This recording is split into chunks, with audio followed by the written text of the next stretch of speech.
अस्सलाम वालेकुम नाज़रीन, एक नए वीलॉग के साथ आपकी खिदमत में हाजिर हैं। जैसा कि आप देख सकते हैं कि इस वक्त हम मौजूद हैं सुप्रीम कोर्ट ऑफ पाकिस्तान की पार्किंग में। अब से कुछ देर के बाद आज समाअत होने जा रही है पंजाब और खैबर पख्तूनख्वा में इंतखाबात की तारीख में ताख़ीर पर लिए गए अज़ खुद नोटिस पर।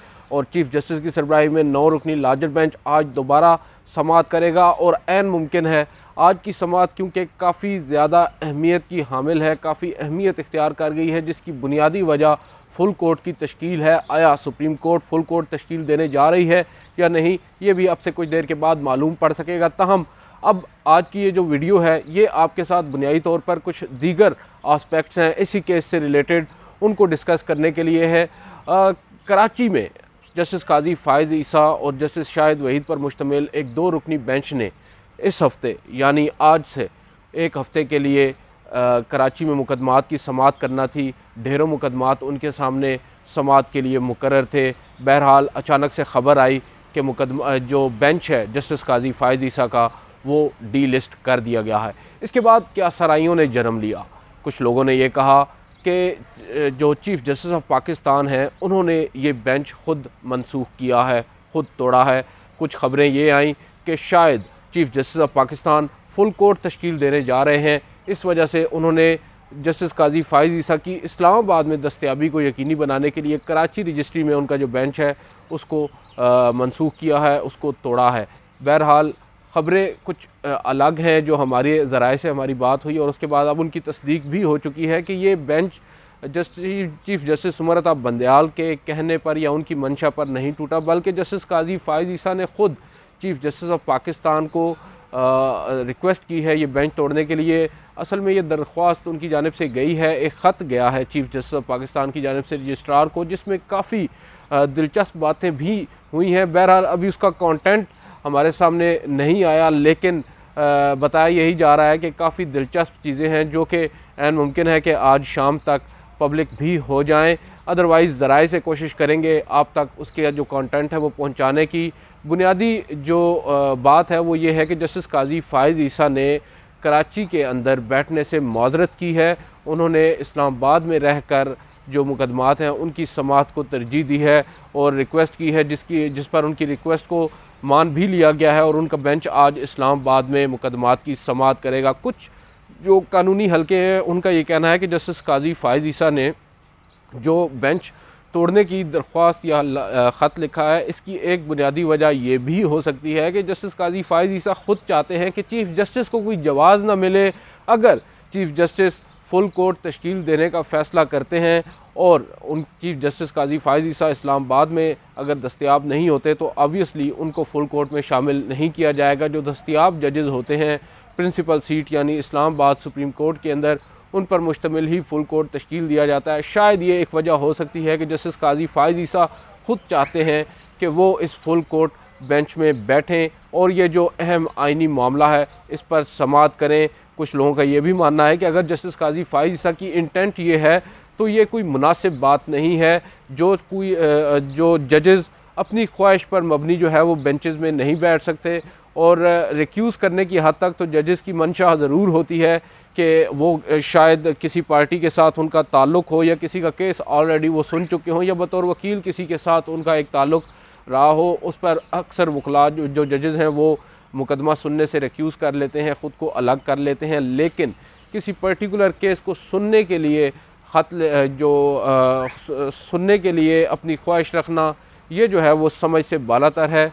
इस पर अब देखना ये होगा कि आगे मामला किस जानिब जाता है। एक और अहम जो बात है जो आज आपके सामने रखनी है, हमने गुज़िश्ता वीडियो में भी बात की थी कि जुमेरात को पहली समाअत हुई है अज़ खुद नोटिस पर और उस समाअत में भी वो काफ़ी हंगामा खेज़ समाअत थी। जस्टिस जमाल का जो नोट था और उसके बाद जस्टिस अतर मिनल्ला के कुछ सवालात के क्या जो असम्बली तहलील हुई हैं वो आइनी तरीके से हुई हैं।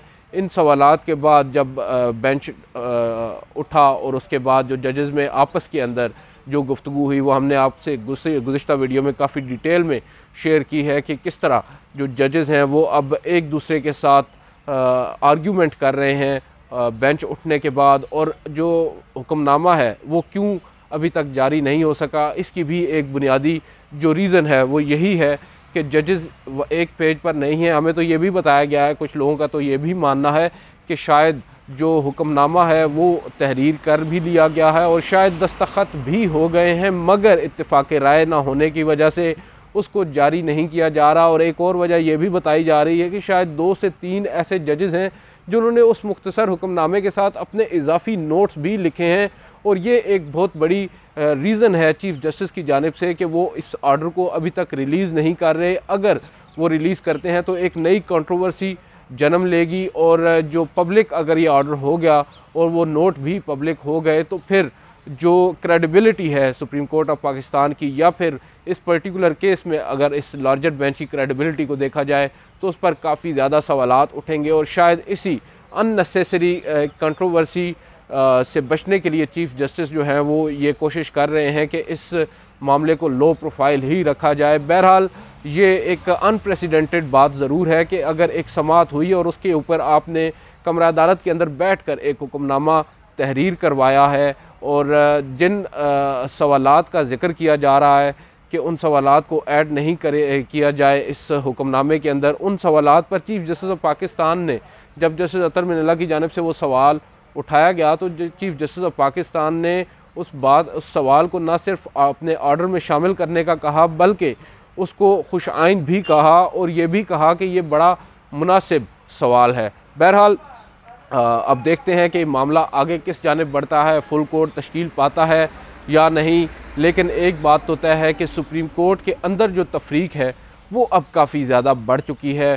तफरीक पहले भी थी, मगर अब कुछ ज़्यादा खुलकर सामने आना शुरू हो गई है। इसकी जो असल शुरुआत है, एक तो आप जानते हैं जस्टिस साकिब निसार के दौर से ही, उसके बाद जस्टिस आसिफ सईद खोसा हों या जस्टिस गुलजार हों, लेकिन इसकी एक बुनियादी जो आप लाइन अगर ड्रा करें तो ये जस्टिस काजी फ़ाइज़ ईसा का जो रेफरेंस था, और उस रेफरेंस के ख़िलाफ़ जस्टिस काजी फ़ाइज़ ईसा की ही आइनी दरख्वास्त पर जो 10 रुकनी फुल कोर्ट बना था और उसके कुछ फ़ैसले थे, जिसके बाद ये जो तकसीम है वो तकसीम दर तकसीम में तब्दील हुई है। और अब जजेस जो हैं वो बाकायदा तौर पर एक दूसरे पर न सिर्फ तनकीद करते हैं, बल्कि कमरा अदालत के अंदर बैठ कर भी एक दूसरे के ऊपर एतराज़ तक उठा देते हैं। जस्टिस जमाल ख़ान मंदोखेल का वो नोट भी हमारे सामने है।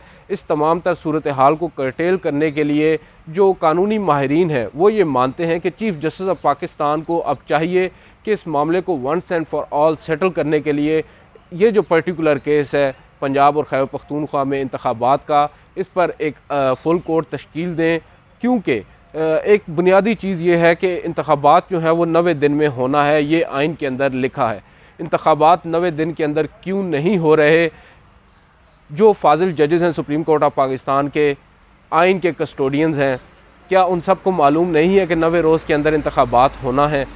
क्या वो इससे अलग भी कोई फ़ैसला दे सकते हैं? ये बात समझ से बालातर है, क्योंकि जो भी शख्स, जो भी जज मुनसफ़ की कुर्सी पर बैठा है उसने आइन का हल्फ लिया है, और आइन ख़ुद कहता है कि 90 रोज़ के अंदर इंतखाबात होना है, तो इससे अलग तो बात हो नहीं सकती। बहरहाल जो तकसीम है उसमें एक बुनियादी जो वजह बताई जा रही है, जो मामला ड्रैग होने का ख़दशा, वो ये है इस मामले के अंदर जो सवाल जस्टिस अतर मिनल्ला का इन पर्टिकुलर है कि क्या असम्बलियाँ जो इन द फर्स्ट प्लेस तहलील की गई थी, क्या वो आइनी तरीका था? उसके ऊपर अगर जजेस की मुतज़ाद राय आ गई और मामला इंतखाबात की तारीख देने की बजाय असम्बलियों की जो आइनी या गैर आइनी तहलील पर आ गया, तो मामला मज़ीद भी उलझ सकता है। शायद इसी वजह से चीफ़ जस्टिस भी अब इग्नोर कर रहे हैं फुल कोर्ट की तश्कील को। आज की हेयरिंग काफ़ी इंपॉर्टेंट है, अब देखते हैं आज की हेयरिंग में क्या होता है। आज की इस वीडियो से इतना ही, आपसे अगली वीडियो में मुलाकात होगी। इजाज़त दीजिए, अल्लाह हाफ़िज़।